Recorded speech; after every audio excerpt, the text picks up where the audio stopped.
जय श्री कृष्ण मित्रों, भगवत गीता यात्रा में आपका हार्दिक स्वागत है। आज हम प्रारंभ करते हैं द्वितीय अध्याय, सांख्य योग, जिसका अर्थ है पुरुष प्रकृति का विश्लेषण करना। इस अध्याय में शरणागत अर्जुन द्वारा अपने शोक की निवृत्ति का एकांतिक उपाय पूछे जाने पर पहले भगवान श्री कृष्ण ने 30वें श्लोक तक आत्मतत्व का वर्णन किया है। सांख्य योग के साधन में आत्मतत्व का श्रवण, मनन और निदिध्यासन ही मुख्य है। यद्यपि इस अध्याय में 30वें श्लोक के बाद स्वधर्म का वर्णन करके कर्मयोग स्वरूप भी समझाया गया है, परंतु उपदेश का आरंभ सांख्य योग से ही हुआ है और आत्मतत्व का वर्णन अन्य अध्यायों की अपेक्षा इसमें अधिक विस्तार पूर्वक हुआ है। इस कारण इस अध्याय का नाम सांख्य योग रखा गया है। भगवान श्री कृष्ण ने अर्जुन से क्या बात कही और किस प्रकार उसे युद्ध के लिए पुनः तैयार किया, यह सब बतलाने की आवश्यकता होने पर संजय अर्जुन की स्थिति का वर्णन करते हुए दूसरे अध्याय का आरंभ करते हैं। संजय उवाच। श्लोक 1। तन तथा करिपयाविष्टमश्रुपूर्णाकुलेक्षणम् विषदन्तमिदं वाक्यमुवाच मधुसूदनः। अर्थात संजय बोले, उस प्रकार करुणा से व्याप्त और आंसुओं से पूर्ण तथा व्याकुल नेत्रों वाले शोकयुक्त उस अर्जुन के प्रति भगवान मधुसूदन ने यहाँ वचन कहा। श्लोक 2। श्री भगवान उवाच। कुतस्त्वा कश्मलमिदं विष्मे समुपस्थितम् अनार्यजुष्टमस्वर्ग्यम कीर्तिक्रम अर्जुन। अर्थात श्री भगवान बोले, हे अर्जुन, तुझे इस समय ये मोह किस हेतु से प्राप्त हुआ, क्योंकि न तो यह श्रेष्ठ पुरुषों द्वारा आचरित है, न स्वर्ग को देने वाला है और न कीर्ति को करने वाला ही है। श्लोक 3। क्लैब्यमास्न गमः पार्थ नैतत्वयुपपद्यते क्षुद्रं हृदय दौर्बल्यं त्याक्त्वोत्तिष्ठ परंतप।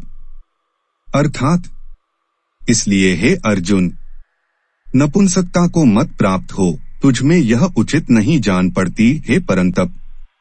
हृदय की तुच्छ दुर्बलता को त्याग कर युद्ध के लिए खड़ा हो जा। भगवान के इस प्रकार कहने पर गुरुजनों के साथ कहे जाने वाले युद्ध को अनुचित सिद्ध करते हुए 2 श्लोकों में अर्जुन अपना निश्चय प्रकट करता है। श्लोक 4।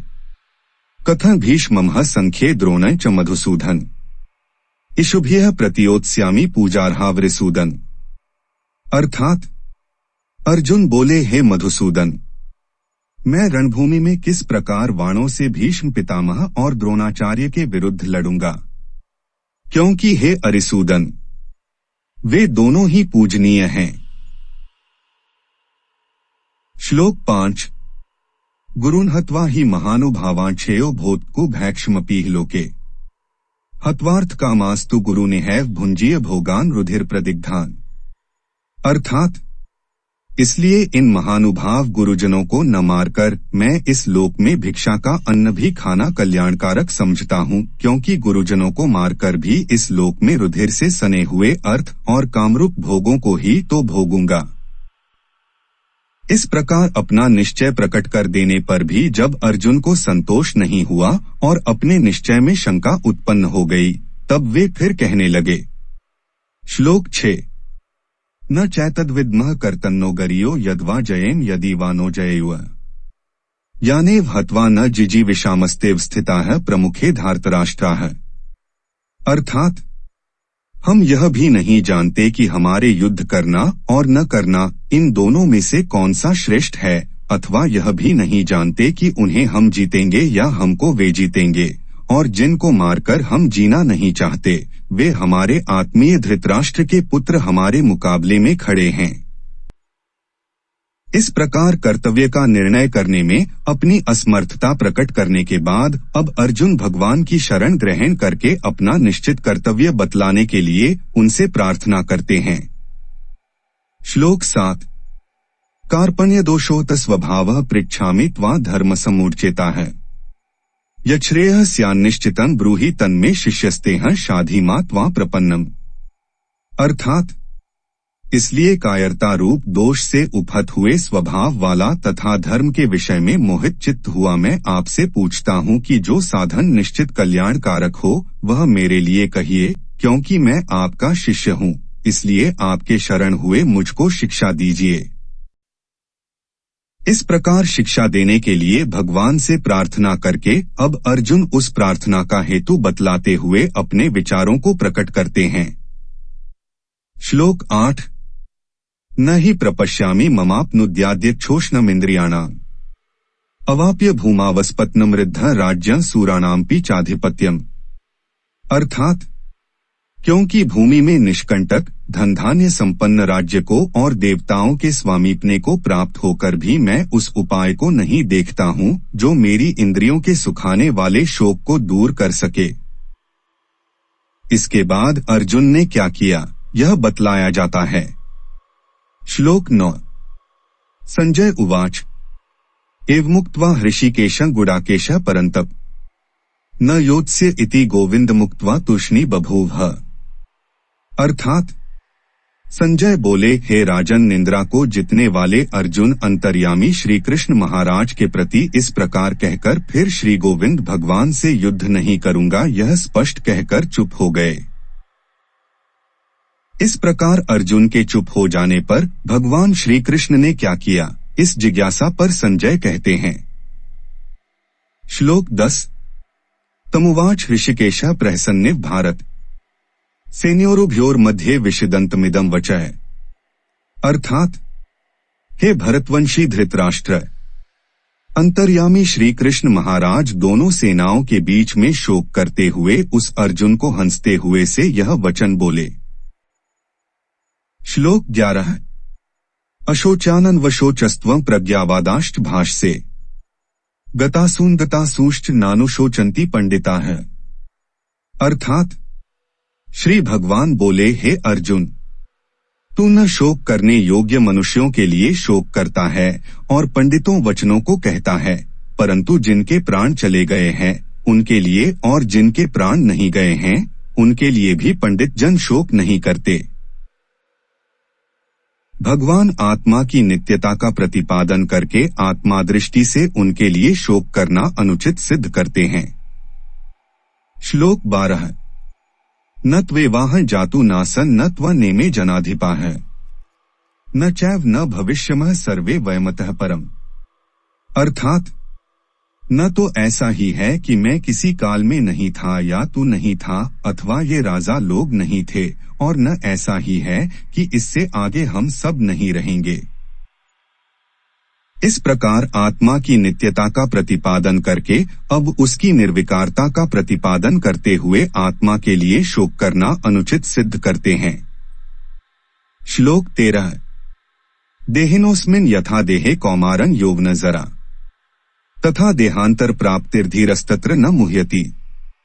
अर्थात जैसे जीवात्मा की इस देह में बालकपन, जवानी और वृद्धावस्था होती है, वैसे ही अन्य शरीर की प्राप्ति होती है, उस विषय में धीर पुरुष मोहित नहीं होता। भगवान सब प्रकार के संयोग वियोगादि को अनित्य बतलाकर उनको सहन करने की आज्ञा देते हैं। श्लोक 14 मात्रास्वर्षास्तु कौन्तेय शीतोष्ण सुख दुहकदा है आगमाप्यनो नित्यास्तान स्थितिक्षस्व भारत। अर्थात हे कुंती पुत्र, सर्दी गर्मी और सुख दोहक को देने वाले इंद्रिय और विषयों के संयोग तो उत्पत्ति विनाशशील और अनित्य हैं, इसलिए हे भारत उनको तू सहन कर। इन सबको शान करने से क्या लाभ होगा, इस जिज्ञासा पर कहते हैं। श्लोक 15 यह ही न व्यथ्यन्त्येते पुरुषं पुरुषर्षभ समदुःख सुखं धीरं सोमृतत्वाय कल्पते। अर्थात क्योंकि हे पुरुष श्रेष्ठ, दुःख सुख को समान समझने वाले जिस धीर पुरुष को ये इंद्रियां और विषयों के संयोग व्याकुल नहीं करते, वह मोक्ष के योग्य होता है। इस श्लोक में भगवान नित्य और अनित्य वस्तु के विवेचन की रीति बतलाने के लिए दोनों के लक्षण बतलाते हैं। श्लोक 16 नास्तो विद्येत भावो नाभावो विद्यते सतः। उभयोरपि दरिष्टोन्तस्त्वन्योस्तत्वदर्शिभिः। अर्थात असत वस्तु की तो सत्ता नहीं है और सत का अभाव नहीं है। इस प्रकार इन दोनों को ही तत्वज्ञानी पुरुषों द्वारा देखा गया है। पूर्व श्लोक में जिस सत तत्व के लिए यह कहा गया है कि उसका अभाव नहीं है, वह सत तत्व क्या है, इस जिज्ञासा पर कहते हैं। श्लोक 17। अविनाशी तु तद्विद्वी येन सर्वमिदं ततम् विनाशं व्ययस्यास्य न कश्चित् कर्तुमर्हति। अर्थात नाशरहित तो तू उनको जान जिसके यह संपूर्ण जगत दृश्य वर्ग व्याप्त है। इस अविनाशी का विनाश करने में कोई भी सामर्थ्य नहीं है। इस प्रकार सत तत्व की व्याख्या हो जाने के अनंतर पूर्वोक्त असत वस्तु क्या है, इस जिज्ञासा पर कहते हैं। श्लोक 18। अंतवंत इमे देहा नित्यस्योक्ता है शरीरिणः अनाशिनो प्रमेयस्य तस्माद्यध्यस्व भारत। अर्थात इस नाशरहित अप्रमेय नित्य स्वरूप जीवात्मा के सब शरीर नाशवान कहे गए हैं। इसलिए हे भारतवंशी अर्जुन, तू युद्ध कर। अगले श्लोकों में आत्मा को मरने या मारने वाला मानना अज्ञान है, यह कहकर उसका समाधान करते हैं। श्लोक 19। य एन वेत्ति हंतारं यश्चैन मन्यते हतम् उभौ तो न विजानीतो नाय हंति न हन्यते। अर्थात जो इस आत्मा को मारने वाला समझता है तथा जो इसको मरा मानता है, वे दोनों ही नहीं जानते, क्योंकि यह आत्मा वास्तव में न तो किसी को मारता है और न किसी के द्वारा मारा जाता है। पूर्व श्लोक में यह कहा कि आत्मा किसी के द्वारा नहीं मारा जाता। इस पर यह जिज्ञासा होती है कि आत्मा की के द्वारा नहीं मारा जाता, इसमें क्या कारण है। इसके उत्तर में भगवान आत्मा में सब प्रकार के विकारों का अभाव बतलाते हुए उसके स्वरूप का प्रतिपादन करते हैं। श्लोक 20। न जायते म्रियते वा कच्चित्राय भूत्वा भविता व न भूयः अजो नित्य शाश्वतोयं पुराणो न हन्यते हन्यमाने शरीरे। अर्थात यह आत्मा किसी काल में भी न तो जन्मता है और न मारता है तथा न यह उत्पन्न होकर फिर होने वाला ही है, क्योंकि यह अजन्मा, नित्य, सनातन और पुरातन है। शरीर के मारे जाने पर भी यह नहीं मारा जाता। 19वें श्लोक में भगवान ने यहाँ बात कही कि आत्मा न तो किसी को मारता है और न किसी के द्वारा मारा जाता है। उसके अनुसार 20वें श्लोक में उसे विकार रहित बतलाकर इस बात का प्रतिपादन किया कि वह क्यों नहीं मारा जाता। अब अगले श्लोक में यह बतलाते हैं कि वह किसी को मारता क्यों नहीं। श्लोक 21। वेदाविनाशिन नित्यं य एनम् व्ययम् कथं स पुरुषः पर्थकं घात्यति हन्ति कम्। अर्थात हे प्रथापुत्र अर्जुन, जो पुरुष इस आत्मा को नाशरहित, नित्य, अजन्मा और अव्यय जानता है, वह पुरुष कैसे किसको मरवाता है और कैसे किसको मारता है। आत्मा का जो एक शरीर से संबंध छूटकर दूसरे शरीर से संबंध होता है, उसमें उसे अत्यंत कष्ट होता है, अतः उसके लिए शोक करना कैसे अनुचित है। इस पर कहते हैं। श्लोक 22। वासांसि जीर्णानि यथा विहाय नवानि गृह्णाति नरो प्राणी तथा शरीराणि विहाय जीर्णान्यन्यानि संयाति नवानि देहि। अर्थात जैसे मनुष्य पुराने वस्त्रों को त्याग कर दूसरे नए वस्त्रों को ग्रहण करता है, वैसे ही जीवात्मा पुराने शरीरों को त्याग कर दूसरे नए शरीरों प्राप्त होता है। इस प्रकार एक शरीर से दूसरे शरीर के प्राप्त होने में शोक करना अनुचित सिद्ध करके अब भगवान आत्मा का स्वरूप दुर्विज्ञेय होने के कारण पुनः 3 श्लोक द्वारा प्रकारांतर से उसकी नित्यता, निराकृता और निर्विकारता का प्रतिपादन करते हुए उसके विनाश की आशंका से शोक करना अनुचित सिद्ध करते हैं। श्लोक 23। नैन छिन्दन्ति शस्त्राणि नैन दहति पावकः न चैन क्लेद्यन्त्यापो न शोष्यति मरुतः। अर्थात इस आत्मा को शस्त्रादि नहीं काट सकते, इसको आग नहीं जला सकती, इसको जल नहीं गला सकता और वायु नहीं सुखा सकती है। श्लोक 24। अच्छेद्योयम अदाह्योयम कालेद्योशोष्य एव च नित्यः सर्वगतः स्थानोर्चलोय सनातनः। अर्थात क्योंकि यह आत्मा अच्छेद्य है, यह आत्मा अदाह्य, अक्लेद्य और निःसंदेश अशोष्य है तथा यह आत्मा नित्य, सर्वव्यापी, अचल, स्थिर रहने वाला और सनातन है। श्लोक 25।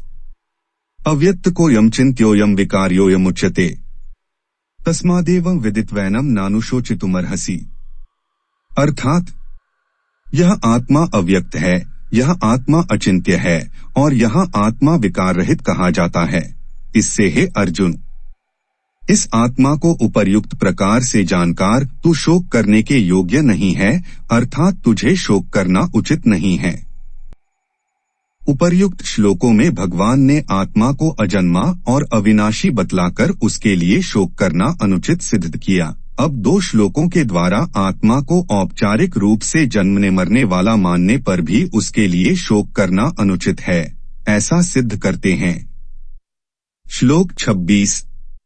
अथ चैन नित्य जातम नित्य वा मन्यसे मृतम तथापि त्वा महाबाहो नैवं शोचितुमर्हसि।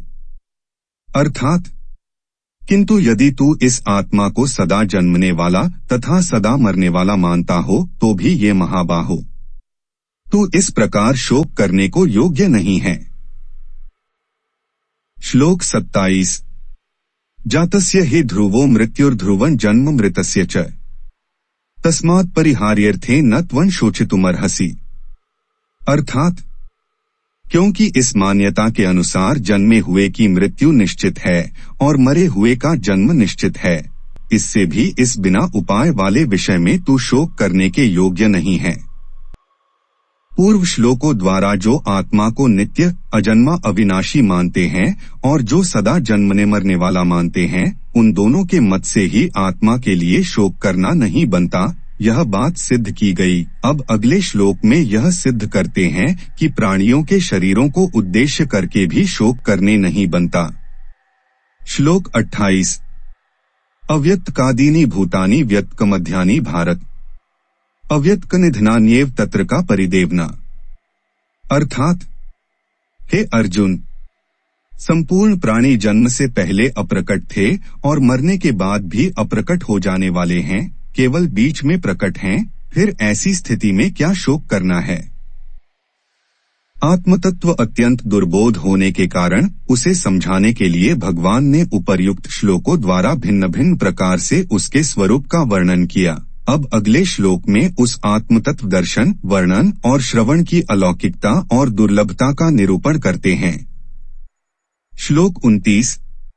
आश्चर्यवत् पश्यति कश्चिदेन्माश्चर्यवद्वत्ति तथैव चान्यः आश्चर्यवत् चैन्मन्यः शृणोति श्रुत्वाप्येन वेद न चैव कश्चित्।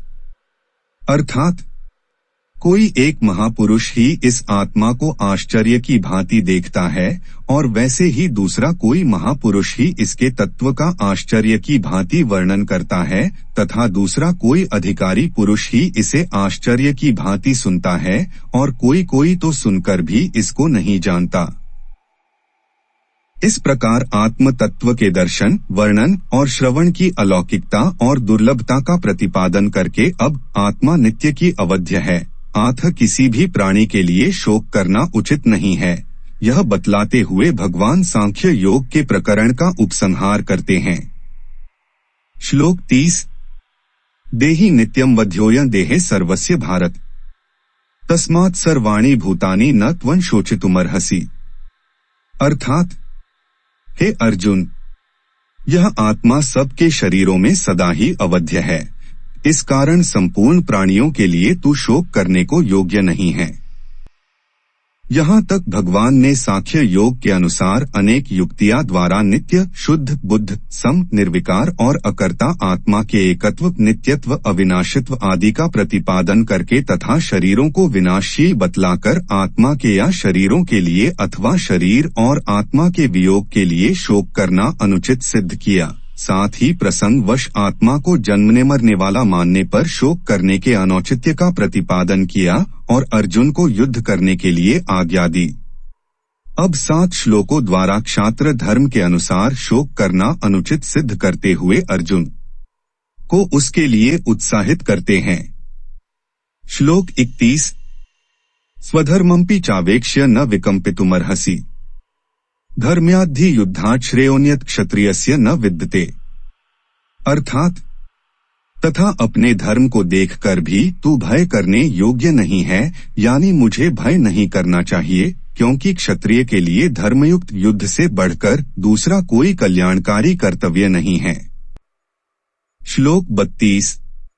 यारदृच्छिया चोपपतरण स्वर्गद्वारम पावृतम, सुखिनः क्षत्रियाः पार्थ लभन्ते युद्धमीदृशम। अर्थात हे पार्थ, अपने अपने प्राप्त हुए और खुले हुए स्वर्ग के द्वार रूप इस प्रकार के युद्ध को भाग्यवान क्षत्रिय लोग ही पाते हैं। इस प्रकार धर्ममय युद्ध करने में लाभ दिखलाने के बाद अब उसे न करने में हानि दिखलाते हुए भगवान अर्जुन को युद्ध के लिए उत्साहित करते हैं। श्लोक 33। अथ चेत्त्वमिम धर्म्य संग्रामं न करिष्यसि, ततः स्वधर्मं कीर्तिं च हित्वा पापं वाप्स्यसि। अर्थात किंतु यदि तू इस धर्म युक्त युद्ध को नहीं करेगा तो स्वधर्म और कीर्ति को खोकर पाप को प्राप्त होगा। श्लोक 34।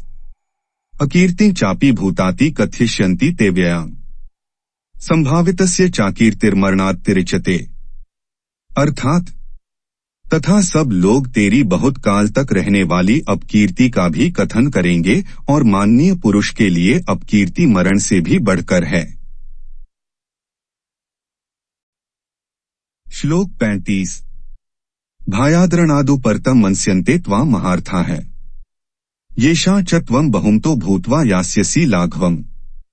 अर्थात और जिनकी दृष्टि में तू पहले बहुत सम्मानित होकर अब लघुता को प्राप्त होगा, वे महारथी लोग तुझे भय के कारण युद्ध से हटा हुआ मानेंगे। श्लोक 36। अवाच्यवादाश्च बहून् वदिष्यन्ति तवाहिता है, निंदन्तस्तव सामर्थ्यं ततो दुःखतरन्नु किम्। अर्थात तेरे वैरी लोग तेरे सामर्थ्य की निंदा करते हुए तुझे बहुत से न कहने योग्य वचन भी कहेंगे, उससे अधिक दुख और क्या होगा। उपर्युक्त बहुत से हेतुओं को दिखलाकर युद्ध न करने में अनेक प्रकार की हानियों का वर्णन करने के बाद अब भगवान युद्ध करने में दोनों तरह से लाभ दिखलाते हुए अर्जुन को युद्ध के लिए तैयार होने की आज्ञा देते हैं। श्लोक 37। हतो वा प्राप्स्यसि स्वर्गं जित्वा वा भोक्ष्यसे महीं, तस्मादुत्तिष्ठ कौन्तेय युद्धाय कृत निश्चयः। अर्थात या तो तू युद्ध में मारा जाकर स्वर्ग को प्राप्त होगा अथवा संग्राम में जीतकर पृथ्वी का राज्य भोगेगा। इस कारण है अर्जुन, तू युद्ध के लिए निश्चय करके खड़ा हो जा। उपर्युक्त श्लोक में भगवान ने युद्ध का फल राज्य सुख या स्वर्ग की प्राप्ति तक बतलाया, किंतु अर्जुन ने तो पहले ही कह दिया था कि इस लोक के राज्य की तो बात ही क्या है, मैं तो त्रिलोकी के राज्य के लिए भी अपने कुल का नाश नहीं करना चाहता। आत्म जिसे राज्य सुख और स्वर्ग की इच्छा न हो उसको किस प्रकार युद्ध करना चाहिए, यह बात अगले श्लोक में बतलाई जाती है। श्लोक 38। सुख दुःखे समे कृत्वा लाभालाभौ जया जया, ततो युद्धाय युज्यस्व नैवं पापं वाप्स्यसि। अर्थात जय पराजय लाभ हानि और सुख दुख को समान समझकर उसके बाद युद्ध के लिए तैयार हो जा। इस प्रकार युद्ध करने से तू पाप को नहीं प्राप्त होगा। यहाँ तक भगवान ने सांख्य योग के सिद्धांत से तथा क्षात्र धर्म की दृष्टि से युद्ध का औचित्य सिद्ध करके अर्जुन को समतापूर्वक युद्ध करने के लिए आज्ञा दी। अब कर्मयोग के सिद्धांत से युद्ध का औचित्य बतलाने के लिए कर्मयोग के वर्णन की प्रस्तावना करते हैं। श्लोक 39। एषा ते विहिता सांख्ये बुद्धिर्योगे त्विमा श्रेणु, बुद्ध्या युक्तो यया पार्थ कर्मबंधन प्रहास्यसि। अर्थात हे पार्थ, यह बुद्धि तेरे लिए ज्ञान योग के विषय में कही गई और अब तू इसको कर्मयोग के विषय में सुन कि जिस बुद्धि से युक्त हुआ तू कर्मों के बंधन को भली भांति त्याग देगा, यानी सर्वथा नष्ट कर डालेगा। इस प्रकार कर्मयोग के वर्णन की प्रस्तावना करके अब उसका रहस्यपूर्ण महत्व बतलाते हैं। श्लोक 40 नेहाभिक्रमना शोस्ति प्रत्यवायो न विद्यते स्वल्पमप्यस्य धर्मस्य त्रायते महतो भयात्। अर्थात इस कर्मयोग में आरंभ का अर्थात बीज का नाश नहीं है और उल्टा फल रूप दोष भी नहीं है, बल्कि इस कर्मयोग रूप धर्म का थोड़ा सा भी साधन जन्म मृत्यु रूप महान भय से रक्षा कर लेता है। इस प्रकार कर्मयोग का महत्व बतलाकर अब उसके आचरण की विधि बतलाने के लिए पहले उस कर्मयोग में परम आवश्यक जो सिद्ध कर्मयोग की निश्चयात्मका स्थायी संबुद्धि है उसका और कर्मयोग में बाधक जो सकाम मनुष्यों की भिन्न भिन्न बुद्धियां है उसका भेद बतलाते हैं। श्लोक 41 व्यवसायात्मिका बुद्धिरेके कुरुनंदन बहुशाखा ह्यनंताष्ट बुद्धयो व्यवसायिना। अर्थात हे अर्जुन, इस कर्मयोग में निश्चयात्मिका बुद्धि एक ही होती है, किंतु अस्थिर विचार वाले विवेकहीन सकाम मनुष्यों की बुद्धियां निश्चय ही बहुत भेदों वाली और उन्नत होती हैं। इस प्रकार कर्मयोगी के लिए अवश्य धारण करने योग्य निश्चयात्मिका बुद्धि का और त्याग करने योग्य सकाम मनुष्यों की बुद्धियों का स्वरूप बतलाकर अब 3 श्लोकों में सकाम भाव को त्याज्य बतलाने के लिए सकाम मनुष्यों का स्वभाव, सिद्धांत और आचार व्यवहार का वर्णन करते हैं। श्लोक 42, श्लोक 43 और श्लोक 44 यामिमा पुष्पिता वाचन प्रवदन्त्य विपश्चितः वेदवादर्ताः पार्थ नान्यदस्तीति वादिनः कामात्मानः स्वर्गप्रा जन्म कर्म फलप्रदान क्रिया विशेष बहुला भोगैश्वर्यक्ति प्रति भोगैश्वर्य प्रस्क्ताना तयापहरित चेतसां व्यवसायात्मिका बुद्धियः समाधौ न विधीयते।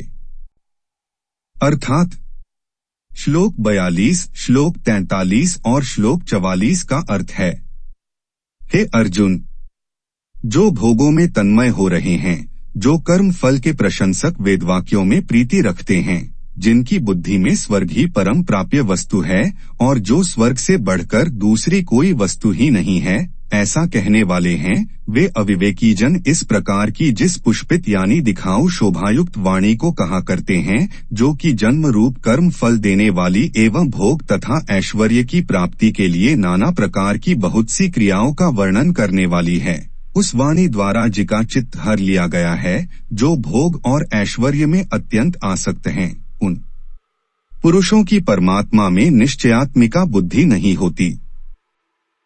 इस प्रकार भोग और ऐश्वर्य में आसक्त मनुष्यों में निश्चयात्मिका बुद्धि के न होने की बात कहकर अब कर्मयोग का उपदेश देने के उद्देश्य से पहले भगवान अर्जुन को उपर्युक्त भोग और ऐश्वर्य में आसक्ति रहित होकर संभाव से संपन्न होने के लिए कहते हैं। श्लोक 45 त्रैगुण्य विषया वेदा निस्त्रैगुण्यो भवार्जुन निर्द्वंद्वो नित्य सत्वस्थो निर्योगक्षेम आत्मवान। अर्थात हे अर्जुन, वेद उपर्युक्त प्रकार से तीनों गुणों के कार्यरूप समस्त भोगों एवं उनके साधनों का प्रतिपादन करने वाले हैं, इसलिए तू उन भोगों एवं उनके साधनों, आसक्तिहीन हर्ष शोकादि द्वंद्वों से रहित नित्य वस्तु परमात्मा में स्थित योगक्षेम को न चाहने वाला और स्वाधीन अंतःकरण वाला हो। पूर्व श्लोक में अर्जुन को यह बात कही गई कि सब तीनों गुणों के कार्य का प्रतिपादन करने वाले हैं और तुम तीनों गुणों के कार्य रूप समस्त भोगों में और उनके साधनों में आसक्ति रहित हो जाओ। अब उसके फलस्वरूप ब्रह्म ज्ञान का महत्व बतलाते हैं। श्लोक 46 यावानर्थ उत्पाने सर्वतः संप्लुतोदके तावान सर्वेषु वेदेषु ब्राह्मणस्य विजानतः। अर्थात सब ओर से परिपूर्ण जलाशय के प्राप्त हो जाने पर छोड़े जलाशय में मनुष्य का जितना प्रयोजन रहता है, ब्रह्मा को तत्व से जानने वाले ब्राह्मण का समस्त वेदों में उतना ही प्रयोजन रह जाता है। इस प्रकार संबुद्धि रूप कर्मयोग का और उसके फल का महत्व बतलाकर बाद 2 श्लोकों में भगवान कर्मयोग का स्वरूप बतलाते हुए अर्जुन को कर्मयोग में स्थिर होकर कर्म करने के लिए कहते हैं। श्लोक 47 कर्मणेवाधिकारस्ते मा फलेषु कदाचन म कर्मफल हेतुर्भूर्मा ते संगोस्त्व कर्मणि। अर्थात तेरा कर्म करने में ही अधिकार है, उसके फलों में कभी नहीं, इसलिए तू कर्मों के फल का हेतु मत हो तथा तेरी कर्म न करने में भी आसक्ति न हो। उपर्युक्त श्लोक में यह बात कही गई कि तुमको न तो कर्मों के फल का हेतु बनना चाहिए और न कर्म न करने में ही आसक्त होना चाहिए, अर्थात कर्मों का त्याग भी नहीं करना चाहिए। इस पर यह जिज्ञासा होती है कि फिर किस प्रकार कर्म करना चाहिए। इसलिए भगवान कहते हैं, श्लोक 48, योगस्थः कुरु कर्माणि संगं त्यक्त्वा धनंजय सिद्ध्य सिद्ध्योः समो भूत्वा समत्व योग उच्यते। अर्थात, हे धनंजय, तू आसक्ति को त्याग कर तथा सिद्धि और असिद्धि में समान बुद्धि वाला होकर योग में स्थित हुआ कर्तव्य कर्मों को कर, समत्व ही योग कहलाता है। इस प्रकार कर्मयोग की प्रक्रिया बतलाकर अब सकाम भाव की निंदा और संभावरूप बुद्धि योग का महत्व प्रकट करते हुए भगवान अर्जुन को उसका आश्रय लेने के लिए आज्ञा देते हैं। श्लोक 49, दूरेण मवरण कर्म बुद्धि योगद धनंजय बुद्धो शरण मनविच कृपाणाय फलहेतवः। अर्थात, इस समत्वरूप बुद्धि योग से सकाम कर्म अत्यंत ही निम्न श्रेणी का है, इसलिए हे धनंजय, तू सबुद्धि में ही रक्षा का उपाय ढूंढ, अर्थात बुद्धि योग का ही आश्रय ग्रहण कर है, कयों की फल के हेतु बनने वाले अत्यंत दीन हैं। अब आगे अर्जुन को सत्य का आश्रय लेने की आज्ञा देकर अब 2 श्लोकों में उस समता रूपी बुद्धि से युक्त महापुरुषों की प्रशंसा करते हुए भगवान अर्जुन को कर्मयोग का अनुष्ठान करने की पुनः आज्ञा देकर उसका फल बतलाते हैं। श्लोक 50, बुद्धियुक्तो जहातीह उभे सुकृत दुष्कृते तस्माद्योगा युज्यस्व योगः कर्मसु कौशलम। अर्थात, संबुद्धि युक्त पुरुष पुण्य और पाप दोनों को इसी लोक में त्याग देता है, अर्थात उनसे मुक्त हो जाता है। इससे तू समत्वरूप योग में लग जा। यह समत्वरूप योग ही कर्मों में कुशलता है, अर्थात कर्मबंधन से छूटने का उपाय है। श्लोक 51, कर्मजं बुद्धियुक्ता ही फलं त्यक्त्वा मनीषिणः जन्मबंध विनिर्मुक्तः पदं गच्छन्त्यनामयम्। अर्थात, क्योंकि संबुद्धि से युक्त ज्ञानी जन कर्मों से उत्पन्न होने वाले फल को त्याग कर जन्मरूप बंधन से मुक्त हो निर्विकार परम पद को प्राप्त हो जाते हैं। भगवान ने कर्मयोग के आचरण द्वारा अनामय पद की प्राप्ति बतलाई। इस पर अर्जुन को यह जिज्ञासा हो सकती है कि अनामय परम पद की प्राप्ति मुझे कब और कैसे होगी। इसके लिए भगवान 2 श्लोक में कहते हैं। श्लोक 52, यदा ते मोहकलिलं बुद्धिर्व्यतितृष्यति तदा गंतासि निर्वेदन श्रोतव्यस्य श्रुतस्य च। अर्थात, जिस काल में तेरी बुद्धि मोहरूप दलदल को भली भांति पार कर जाएगी, उस समय तू सुने हुए और सुनने में आने वाले इस लोक और परलोक संबंधी सभी भोगों से वैराग्य को प्राप्त हो जाएगा। श्लोक 53, श्रुतिविप्रतिपन्ना ते यदा स्थास्यति निश्चला समाधावचला बुद्धिस्तदा योगम वाप्स्यसि। अर्थात, भांति भांति के वचनों को सुनने से विचलित हुई तेरी बुद्धि जब परमात्मा में अचल और स्थिर ठहर जाएगी, तब तू योग को प्राप्त हो जाएगा, अर्थात तेरा परमात्मा से नित्य संयोग हो जाएगा। पूर्व श्लोकों में भगवान ने यह बात कही कि जब तुम्हारी बुद्धि मोहरूपी दलदल को सर्वथा पार कर जाएगी तथा तुम इस लोक और परलोक के समस्त भोगों से विरक्त हो जाओगे, तुम्हारी बुद्धि परमात्मा में निश्चल ठहर जाएगी। जब तुम परमात्मा को प्राप्त हो जाओगे, इस पर परमात्मा को प्राप्त स्थित प्रज्ञ सिद्ध योगी के लक्षण और आचरण जानने की इच्छा से अर्जुन पूछते हैं। श्लोक 54, अर्जुन उवाच स्थितप्रज्ञस्य का भाषा समाधिस्थस्य केशव स्थितधियः की प्रभाषेत किमासीत व्रजेत किम।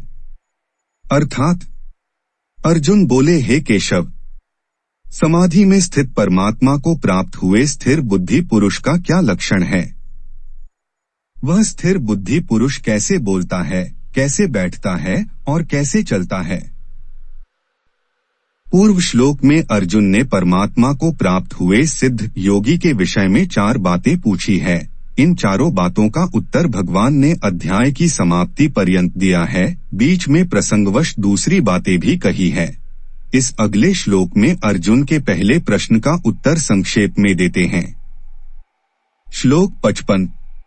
श्री भगवानुवाच प्रज्ञहाति यदा कामान सर्वान् पार्थ मनोक्तान् आत्मनेवात्मना तुष्टः स्थित प्रज्ञस्तदोच्यते। अर्थात श्री भगवान बोले, हे अर्जुन, जिस काल में यह पुरुष मन में स्थित संपूर्ण कामनाओं को भली भांति त्याग देता है और आत्मा से आत्मा में ही संतुष्ट रहता है, उस काल में स्थित प्रज्ञ कहा जाता है। स्थित प्रज्ञ के विषय में अर्जुन ने 4 बातें पूछी है। उनमें से पहला प्रश्न इतना व्यापक है कि उसके बाद के तीनों प्रश्न उसमें अंतर्भाव हो जाता है। इस दृष्टि से तो अध्याय की संपत्ति पर्यंत उस एक ही प्रश्न का उत्तर है, पर अन्य 3 प्रश्नों का भेद समझाने के लिए ऐसा समझना चाहिए कि अब 2 श्लोकों में स्थित प्रज्ञ कैसे बोलता है, इस दूसरे प्रश्न का उत्तर दिया जाता है। श्लोक 56। दुःखेष्वनुद्विग्नं नाह सुखेषु वित्तस्पृहः वीतराग भय क्रोधः स्थित धीर मुनिरुच्यते। अर्थात दुखों की प्राप्ति होने पर जिसके मन में उद्वेग नहीं होता, सुखों की प्राप्ति में जो सर्वथा निःस्पृह है तथा जिसके राग भय और क्रोध नष्ट हो गए हैं, ऐसा मुनि स्थिर बुद्धि कहा जाता है। श्लोक 57। यह सर्वत्रान्भिस्नेहस्तत्तत् प्राप्य शुभाशुभम् नाभिनंदति न द्वेष्टि तस्या प्रज्ञा प्रतिष्ठिता।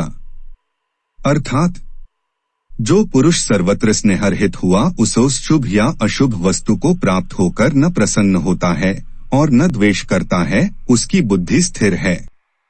इस प्रकार वापस न लौटने वालों के मार्ग का वर्णन करके अब जिस मार्ग से गए हुए साधक वापस लौटते हैं, उसका वर्णन किया जाता है। स्थिर बुद्धि वाला योगी कैसे बोलता है, इस दूसरे प्रश्न का उत्तर समाप्त करके अब भगवान वह कैसे बैठता है, इस तीसरे प्रश्न का उत्तर देते हुए यह दिखलाते हैं कि स्थिर प्रज्ञ पुरुष की इंद्रियों का सर्वथा उसके वश में हो जाना और आसक्ति से रहित होकर अपने अपने विषयों से उपरत हो जाना ही स्थित प्रज्ञ पुरुष का बैठना है। श्लोक 58। यदा संहर्ते चायं कूर्मोगानीव सर्वशः इंद्रियाणीन्द्रियार्थेभ्यस्तस्य प्रज्ञा प्रतिष्ठिता। अर्थात जैसे कछुआ अपने सब अंगों को समेट लेता है, वैसे ही जिसने अपनी सब इंद्रियों को हटा लिया है, उसकी बुद्धि स्थिर हो जाती है। पूर्व श्लोक में तीसरे प्रश्न का उत्तर देते हुए स्थित प्रज्ञ के बैठने का प्रकार बतलाकर अब उसमें होने वाले शंकाओं का समाधान करने के लिए अन्य प्रकार से किए जाने वाले इंद्रिय संयम की अपेक्षा स्थित प्रज्ञ के इंद्रिय संयम की विलक्षणता दिखलाते हैं। श्लोक 59। विषया विनिवर्तन्ते निराहारस्य देहिन रसवर्ज रसोप्यस्य परं दृष्ट्वा निवर्तते। अर्थात इंद्रियों के द्वारा विषयों को ग्रहण न करने वाले पुरुष के भी केवल विषय तो निवृत्त हो जाते हैं, परंतु उनमें रहने वाली आसक्ति निवृत्त नहीं होती। आसक्ति का नाश और इंद्रिय संयम नहीं होने से क्या हानि है, इस पर कहते हैं। श्लोक 60। यत्तो मपि कौन्तेय पुरुषस्य विपश्चितः इंद्रियाणि प्रमाथीनि हरन्ति प्रसभं मनः। अर्थात हे अर्जुन, आसक्ति का नाश न होने के कारण ये प्रमथन स्वभाव वाली इंद्रियां यत्न करते हुए बुद्धिमान पुरुष के मन को बलात्कार से हर लेती है। इस प्रकार इंद्रिय संयम की आवश्यकता का प्रतिपादन करके आप भगवान साधक कर्तव्य बतलाते हुए पुनः इंद्रिय संयम को स्थित प्रज्ञावस्था का हेतु बतलाते हैं। श्लोक 61। तानि सर्वाणि संयमय युक्त आसीत मत्परः वशे ही यस्येन्द्रियाणि तस्य प्रज्ञा प्रतिष्ठिता। अर्थात इसलिए साधक को चाहिए कि वह उन संपूर्ण इंद्रियों को वश में करके समाहित चित्त हुआ मेरे परायण होकर ध्यान में बैठे, क्योंकि जिस पुरुष की इंद्रियां वश में होती है उसी की बुद्धि स्थिर हो जाती है। उपर्युक्त प्रकार से मन सहित इंद्रियों को वश में न करने से और भगवत परायण न होने से क्या हानि है, यह बात अब 2 श्लोकों में बतलाई जाती है। श्लोक 62।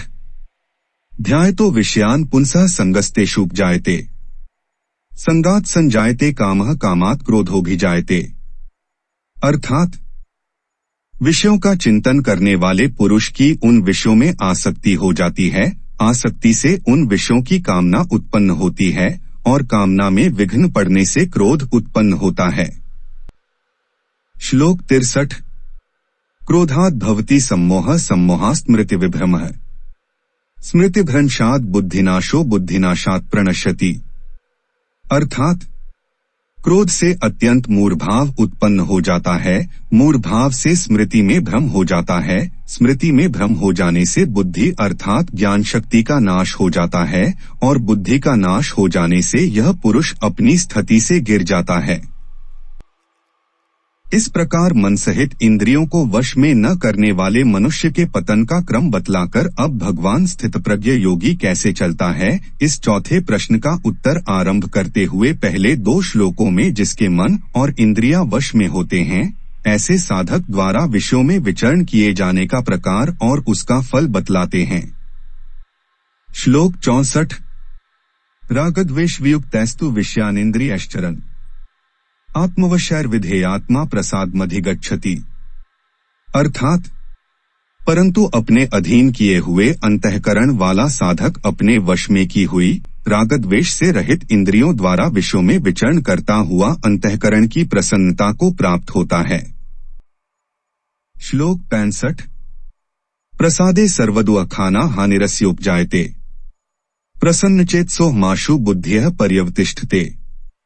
अर्थात अंतःकरण की प्रसन्नता होने पर इसके संपूर्ण दुखों का अभाव हो जाता है और उस प्रण चित्त वाले कर्मयोगी की बुद्धि शीघ्र ही सब ओर से हटकर एक परमात्मा में ही भली भांति स्थिर हो जाती है।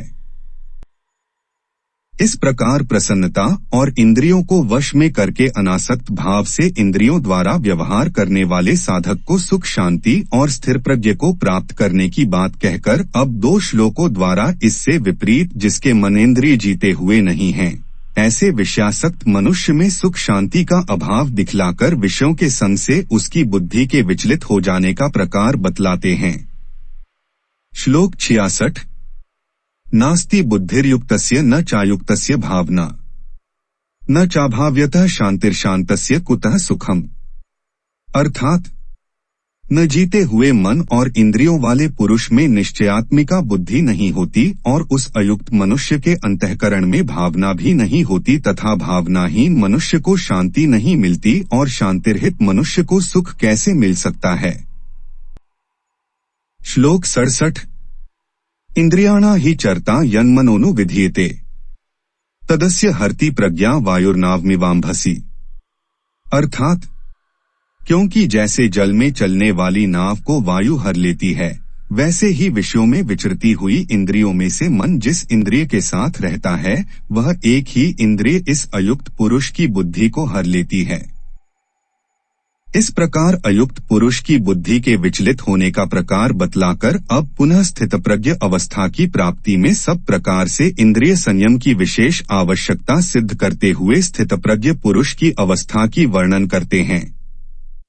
श्लोक 68। तस्माद्यस्य महाबाहो निगृहीतानि सर्वशः, इंद्रियाणीन्द्रियार्थेभ्यस्तस्य प्रज्ञा प्रतिष्ठिता। अर्थात इसलिए हे महाबाहो, जिस पुरुष की इंद्रियां इंद्रियों के विषयों से सब प्रकार निग्रह की हुई हैं, उसी की बुद्धि स्थिर है।